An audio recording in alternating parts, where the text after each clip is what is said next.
Hello friends, Navami കിച്ചണിലേക്ക് എല്ലാവർക്കും സ്വാഗതം. ഇന്ന് നമ്മൾ തയ്യാറാക്കുന്നത് ബീഫ് റോസ്റ്റ് ആണ്. എങ്ങനെയാണ് ഇത് തയ്യാറാക്കുന്നതെന്ന് നോക്കാം.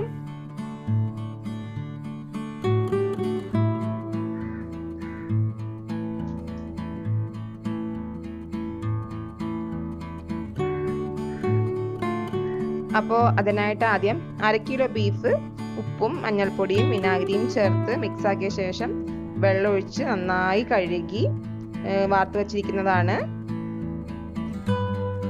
നമുക്ക് ഈ ബീഫ് റോസ്റ്റ് തയ്യാറാക്കുന്നതിന് മുമ്പ് ആദ്യം നമുക്ക് ഈ ബീഫിനെ ഒന്ന് മാരിനേറ്റ് ചെയ്ത് റെസ്റ്റ് ചെയ്യാൻ വെക്കണം. അതിലേക്കായി 2 ടീസ്പൂൺ മല്ലിപ്പൊടി,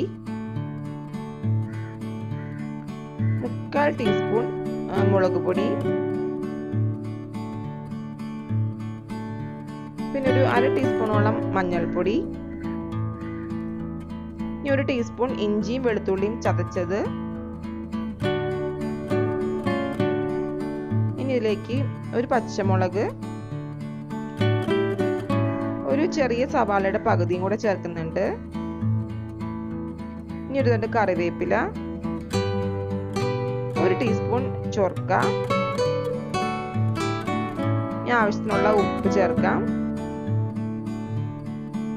ഇനി ഇതിലേക്ക് 1 ടീസ്പൂൺ വെളിച്ചെണ്ണയും കൂടെ ചേർത്ത ശേഷം നന്നായിട്ട് ഇത് കൈ വെച്ച് മിക്സ് ചെയ്തെടുക്കാം.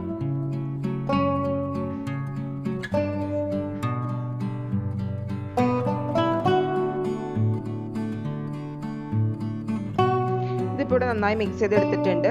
നമുക്കിനി ഇത് അര മണിക്കൂർ റെസ്റ്റ് ചെയ്യാൻ വേണ്ടി വെക്കണം. അപ്പോൾ നമുക്കിത് മൂടി വെച്ച് വെയിറ്റ് ചെയ്യാം. ഇപ്പോൾ അരമണിക്കൂർ കഴിഞ്ഞിട്ടുണ്ട്. ബീഫൊക്കെ നന്നായിട്ട് മസാല പിടിച്ചിട്ടുണ്ടാവും. നമുക്കിത് വേവിച്ചെടുക്കാൻ വേണ്ടിയിട്ട് കുക്കറിലേക്ക് ഇട്ട് കൊടുക്കാം. ഇതിലേക്ക് ഒരു 1/4 കപ്പോളം വെള്ളം ചേർക്കുന്നുണ്ട്.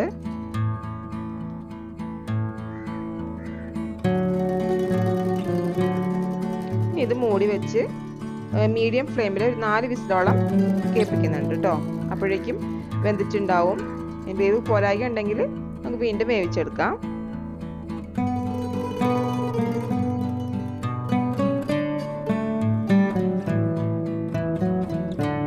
പേരെല്ലാം പോയി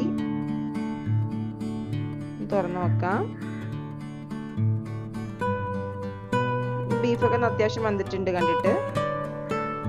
വേവ് നോക്കാം. ഒരു കഷ്ണം എടുത്തിട്ട്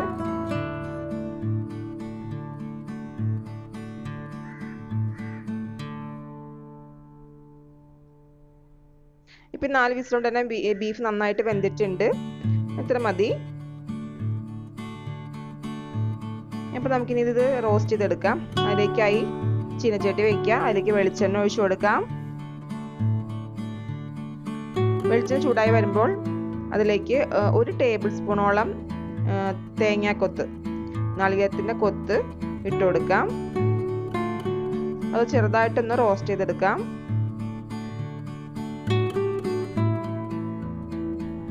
ഇത് ഇടണമെന്ന് നിർബന്ധമില്ല, പക്ഷെ ഇട്ടാൽ പ്രത്യേക സ്വാദ് തന്നെയാട്ടോ. ഇതിലേക്ക് 1 തണ്ട് കറിവേപ്പിലയും ചേർത്ത് കൊടുക്കാം.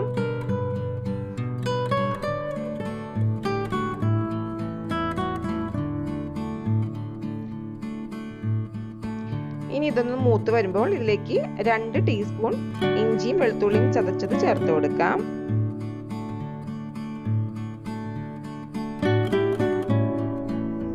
ഇനി ഇതിലേക്ക് ഒരു ചെറിയ സവാളയും ഒരു 5-8 ചെറിയ ഉള്ളിയും കൂടെ അരിഞ്ഞത് ചേർത്ത് നന്നായി വഴറ്റിയെടുക്കാം.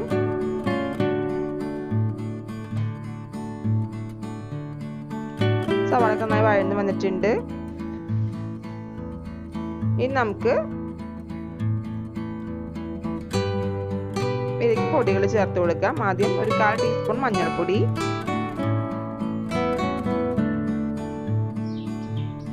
ഇതിലേക്ക് 2 ടീസ്പൂൺ നിറച്ച് മല്ലിപ്പൊടി,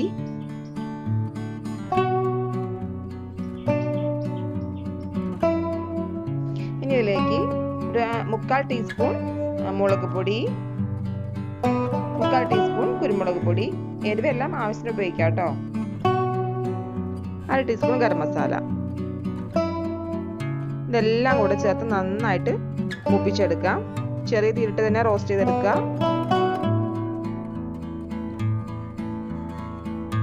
നന്നായി മൂപ്പിച്ചെടുത്ത ശേഷം നമുക്കിനി ഇതിലേക്ക്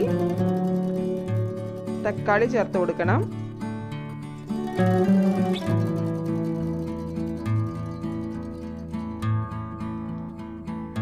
ഈ തക്കാളിയും ഈ മസാലയും കൂടെ നന്നായി മിക്സായി യോജിച്ച് വരട്ടെ. നമുക്കിതൊന്ന് മൂടി വെച്ചിട്ട് തക്കാളി വേവിച്ചെടുക്കാം.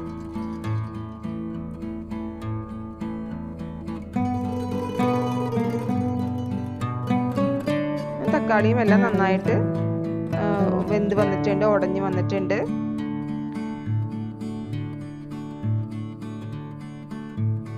ഇനിയിപ്പോൾ നമുക്കിതിലേക്ക് നമ്മൾ വേവിച്ച് വെച്ചിരിക്കുന്ന ബീഫ് ചേർത്ത് കൊടുക്കാം.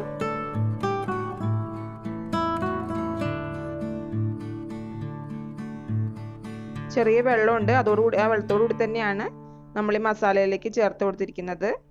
ഇനി ഇതിൽ കിടന്നാണ് വറ്റിച്ചെടുക്കുന്നത് കേട്ടോ.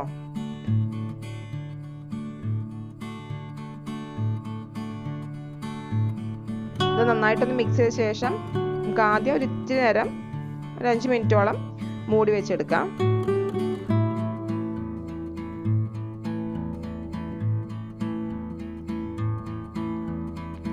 ഒരു 5 മിനിറ്റ് കഴിഞ്ഞിട്ടുണ്ട്. മൂടിയെല്ലാം മാറ്റിയ ശേഷം നന്നായി മിക്സ് ചെയ്ത് ഇനി ഇത് വെള്ളം വറ്റിച്ചെടുത്താൽ മതി.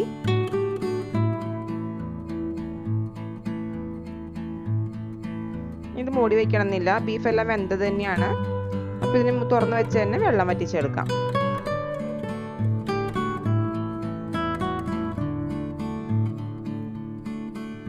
ഇപ്പോൾ വെള്ളമൊക്കെ നന്നായിട്ട് വറ്റി വന്നിട്ടുണ്ട്.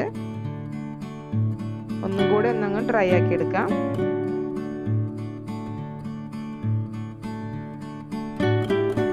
ഇപ്പോൾ നമ്മുടെ ബീഫ് റോസ്റ്റ് തയ്യാറായിട്ടുണ്ട്. നമുക്ക് ലാസ്റ്റ് ഇതിലേക്ക് ഒരു 2 കറിവേപ്പിലയും കൂടെ ചേർത്ത് നന്നായി ഇളക്കി യോജിപ്പിച്ച് സർവിംഗ് ഡിഷിലേക്ക് മാറ്റാം. നമ്മുടെ ടേസ്റ്റി ആയിട്ടുള്ള ബീഫ് റോസ്റ്റ് തയ്യാറായിട്ടുണ്ട് കേട്ടോ. ഇത് നല്ല ടേസ്റ്റുള്ള ബീഫ് റോസ്റ്റ് ആണ്. എല്ലാവരും ഇതൊന്ന് ട്രൈ ചെയ്ത് നോക്കണം. ചോറിൻ്റെയും ചപ്പാത്തിയുടെ കൂടെ അടിപൊളിയാണ്. അപ്പോൾ നമ്മുടെ ഈ ചാനൽ ആദ്യമായിട്ടാണ് കാണുന്നതെങ്കിൽ നിങ്ങൾ ദയവായി ഇതൊന്ന് സബ്സ്ക്രൈബ് ചെയ്യുക. പിന്നെ നോട്ടിഫിക്കേഷൻ കിട്ടുന്നതിനായിട്ട് ബെൽ ബട്ടൺ മറക്കാതെ പ്രസ് ചെയ്യുക. ഇനി നെക്സ്റ്റ് വീഡിയോയിൽ കാണാം. അതുവരേക്കും ബൈ.